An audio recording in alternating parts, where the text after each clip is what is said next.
মূল্যস্ফীতির চাপ প্রকট, তাই ব্যক্তি করমুক্ত সীমা কিছুটা বাড়িয়ে নির্ধারণ করা হয়েছে ৪ লাখ টাকা।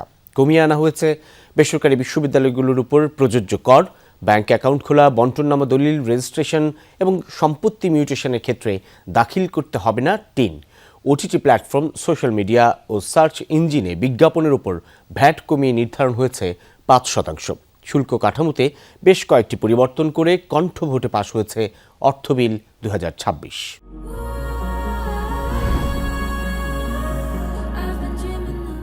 সংসদে স্থিরকৃত আকারে অর্থ বিল ২০২৬ পাশ হলো।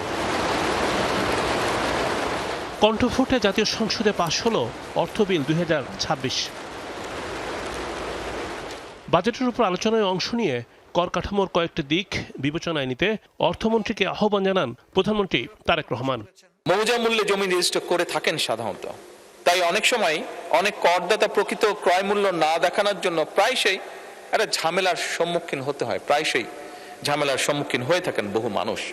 বাজেটের উপর সমাপনী বক্তব্যে প্রধানমন্ত্রীর নির্দেশনা যুক্তিযুক্ত বলে গ্রহণ করার প্রস্তাব করেন অর্থমন্ত্রী।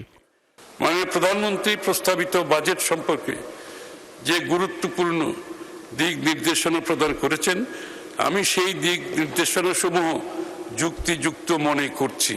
আরও বৃদ্ধি করা হয়েছে ব্যক্তির করমুক্ত আয়সীমা। প্রস্তাবিত বাজেটে ৩,৭৫,০০০ টাকা প্রস্তাব করা হলেও এখন তা নির্ধারণ হয়েছে ৪ লাখ টাকা। পরের ২ বছর আরও ৫০,০০০ টাকা বৃদ্ধি করে হবে ৪.৫ লাখ টাকা। পুঁজিবাজারের শুল্ক কাঠামোতে আনা হচ্ছে পরিবর্তন, কোম্পানি লেনদেনে দেয়া হয়েছে করছাড়। ব্যক্তির ক্ষেত্রেও নানামুখী ছাড়ের সুবিধার সিদ্ধান্ত হয়। ফ্ল্যাট ও প্লট কেনার ক্ষেত্রে কালো টাকা সাদা করার বিধান নিয়ে বিতর্ক তৈরি হয়। এই সিদ্ধান্ত বাতিলের পরামর্শ দিয়েছেন প্রধানমন্ত্রী।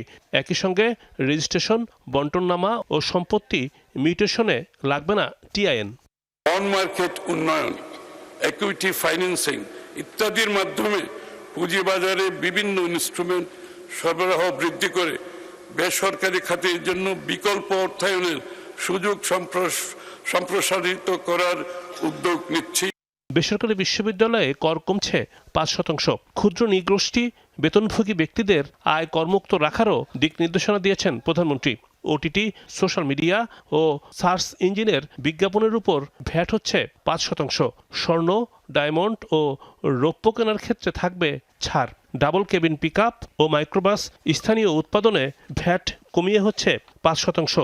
কাঁচা বাদাম আমদানিতে কাস্টম শুল্ক কমিয়ে নির্ধারণ করা হয়েছে 5%। আমাদের বার্তা স্পষ্ট, যারা জনগণের সম্পদ লুট করেছে তাদের ছাড় দেওয়া হবে না।